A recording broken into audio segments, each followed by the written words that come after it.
Hey guys, it's Zenith Darksky here with another week of Darksky game news. Welcome. I've loved the support that we've had in the series so far and on the channel so far, so I just wanted to quickly say thank you before we get into the news this week. This has been yet another week of fairly slow gaming news, so I still dug up a bit for you though, and I've kind of got a bigger story at the end that's not really so gaming related, but kind of is. Either way, first off, recently data miners have recently figured out that Nintendo Switch's 12.0.0 update may be pointing to new features coming to the console in the future. Some of these noted changes that weren't listed in the patch notes are things like the dock potentially being able to be updated, pointing to a recent rumor about a 4K Switch coming, a new setting for the 4K output, and an update that adds audio support for the Bluetooth driver. Several of these things have been rumored before about being part of the new Switch editions coming down the road, so this could potentially be even more evidence for that, but however, we will have to see. Fans of the cult classic game The World Ends With You can now be excited as the new sequel titled Neo: The World Ends With You recently was given a July 27th release date. A recent PlayStation blog article announced the release date along with other details surrounding the new game. The details cover a variety of story and gameplay mechanics, such as the fact that your character is named Rendo and you will be investigating mysteries behind the sinister Reaper's game, while also fighting noise, which are manifestations of negative emotions. There are various returning RPG mechanics that were available during the first game here as well. Pre-orders will net you access to a legendary thread set that will boost your stats in the game, and avatars for PlayStation. The game will be releasing on PlayStation and Switch, if I'm not mistaken. We also recently saw a Bloomberg report recently surrounding Sony Bend, which is a smaller Sony studio, and several Naughty Dog projects. Basically what happened here is that Sony Bend tried to pitch a sequel to Days Gone to Sony, and they shut it down and moved parts of their team to create a remake of The Last of Us 2, but after having a lot of trouble with the budget and money, they moved the team to support The Last of Us 2 development. After the game was out, Sony moved Naughty Dog developers onto The Last of Us remake. Some of the developers were moved over to a multiplayer game, which we can assume is The Last of Us multiplayer game that's been rumored, and a new Uncharted project, untitled Uncharted project. Sony Bend staff then complained to Sony, and as a result has been moved to work on a new original game, of which we're not sure what it is. Theories suggest Days Gone 2, potentially a brand new IP, or some other Sony older back catalog game. However, with Sony Bend no longer on the Uncharted project, all we know is that it was going to be a new Uncharted game that was either a prequel or a reboot. So very nerve-wracking, but exciting news there. So keep your ears open for potentially new Naughty Dog, a new Naughty Dog game, and maybe Days Gone 2. Let's hope. We did get some game announcements this week, so let me take a second to hit on these for now. First, we got a new trailer for a horror survival FPS game from Blue Box Game Studios called Abandoned, being made exclusively for the PS5. The game will apparently have a hardcore focus on being realistic. The game is set to be released at the end of this year, but we'll see if it stays that way. And in terms of being realistic, they mean like the controller feeling like you're shooting a gun. If you run out of breath, it's harder to aim, stuff like that. So it's a very interesting idea coming to a controller and a console instead of on PC, but it could be cool. Second, we have Pac-Man 99, which is actually released this week. This game is a 99-player battle royale experience with Pac-Man. Much like Tetris 99, it revolves around a person playing the game fairly normally, with new mechanics designed to attack and defend against other players. Very interesting. I'm a big fan of Tetris 99, so I actually might try this out myself. Also this week we saw the announcement of Alex Kidd in Miracle World DX's release date, which is apparently going to be an updated version of the original 1986 Sega Master System game.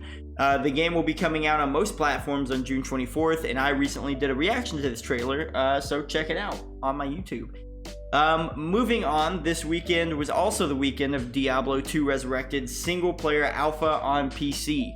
Players were able to choose from 3 of the 7 classes, which is cool. They could play the first 2 acts with no level cap. and I haven't seen too many impressions on this video yet, or on this game yet, but it's still active until Monday, April 12th. But I can safely say from what I did see on Twitch, the game is very promising. Many fans, many old hardcore fans, very excited for this. Many new people like me who never got to play Diablo 2, very excited.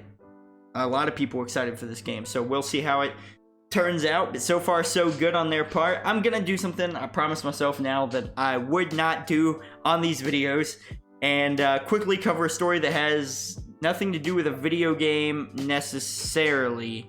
But it's still related loosely, but bear with me. Recently, Randy Pitchford, CEO of Gearbox, released a tweet clarifying that the new upcoming Borderlands cinematic universe is going to be different to the game's universe. Cool.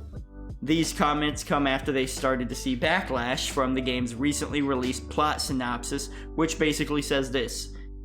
Two-time Academy Award winner Cate Blanchett teams up with Kevin Hart and director Eli Roth's Borderlands. Lilith, played by Cate Blanchett, an infamous outlaw with a mysterious past, reluctantly returns to her home planet of Pandora to find the missing daughter of the universe's most powerful son of a bitch, Atlas, played by Edgar Ramirez.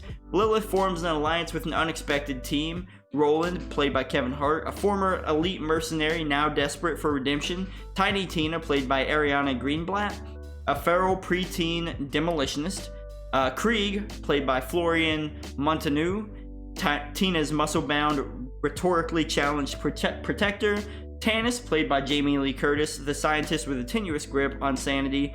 And Claptrap, played by Jack Black, a persistently wise-ass robot. These unlikely heroes must battle alien monsters and dangerous bandits to find and protect the missing girl who may hold the key to unimaginable power. The fate of the universe could be in their hands, but they'll be fighting for something more, each other. Based on the game from Gearbox and 2K, one of the best-selling video game franchises of all time, welcome to Borderlands. So after this came out, obviously it's missing information about things such as the vault, although it does say find and protect a missing girl who may hold the key to an unimaginable power. I'm assuming that is the vault key that they're hinting at there, but a lot of people don't think it is for some reason, so we'll have to see. But this definitely makes me feel a lot better about the movie, because I'm gonna be honest with you, and I've typed out my initial thoughts here. They were basically Eli Roth, perfect director for this. I'd prefer James Gunn, but yeah. Cate Blanchett, okay, cool. Yeah, she could play Lilith. Jack Black is Claptrap, yeah, I get that, that's fine. The Tiny Tina actress, cool. Krieg, cool. So obviously not quite the first game story or anything, but you know, Jamie Lee Curtis is Tannis, awesome. And Kevin Hart is Roland. And I was like, uh-oh, Kevin Hart and Jack Black, are they doing adult Jumanji? That was my initial thought process is, are we going to see Brick cast as Dwayne Johnson, The Rock? Are we going to see him play Brick? If we are, then we know for sure we're getting Jumanji adult in space. Like, I was like, oh no. While the thought crossed my mind though that could be good, because Jumanji is apparently a very good movie. I haven't seen either one, but apparently they're very good movies. I thought that could be cool with an adult Jumanji kind of aesthetic, but I don't know, you know, kind of Mad Max aesthetic mixed in too. I was a little worried, but with Randy Pitchford saying, hey, this isn't, the stories aren't lining up. Basically what they're showing there is, like, we can rest assured now knowing the movie isn't trying to be the game. It's not trying to be the game's story. But I just felt it necessary to report this on here because I was really worried, and I know a lot of people were, but my fears have been squelched now, and hopefully yours are too. Either way, let's move on to gaming news. Resident Evil recently announced that their next showcase will be on April 15th with a new trailer, gameplay, and a few other surprises. So I'm hoping we can still see the Resident Evil 4 remake announcement after all, but we'll have to see. But there are rumors that apparently there's going to be a new demo for Resident Evil Village. So that's cool too. I just want to see the Resident Evil 4 remake. Sue me. Last but not least, today the ESA recently announced its plans for this year's digital-only E3. The event will take place June 12th through 15th and is confirmed to include Nintendo, Xbox, Capcom, Konami, Ubisoft, Take-Two Interactive, Warner Bros. Games, and Koch Media.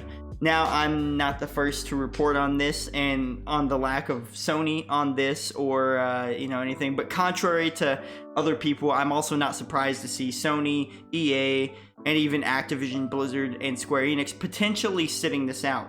Because we know that the Summer Games Fest is happening again this year, and all 4 of those developers have been doing their own events recently. So while they could still sign on, I wouldn't be surprised if they don't. However, I'm still excited to see E3 return in some capacity, so here's to that, dude. I'm just excited for that. The games releasing this following week are as follows. Tuesday, April 13th, we have Poison Control coming out for PlayStation 4 and Nintendo Switch. Thursday, April 15th, we have Ashwalkers coming out for PC. Saga Frontier Remastered coming out on PlayStation 4, Switch, PC, iOS, and Android. And finally, on Friday, April 16th, we have Super Meat Boy Forever coming out again for PlayStation 5, Xbox Series X and S, PlayStation 4, and Xbox One. So cool. A lot of cool games coming out this week. Poison Control is something that I was kind of interested in a little bit, and Super Meat Boy Forever is, I like to get angry at video games. Either way, if you like this video and you like the news for this week or any part of the news or anything I reported on today, be sure to hit that like button, guys, because that really does help me out. Comment down below on what you think is the biggest story of this week, or maybe did I miss something, or you want to hear more elaboration on something. Tell me in the comments down below. Share it around to your friends so they get the latest in gaming news, and be sure to hit that sub button because 96% of you guys watching are not subbed, and it breaks my heart. Either way, guys, thank you for watching. I'm Zenith Darksky with Darksky Game News. Get gaming.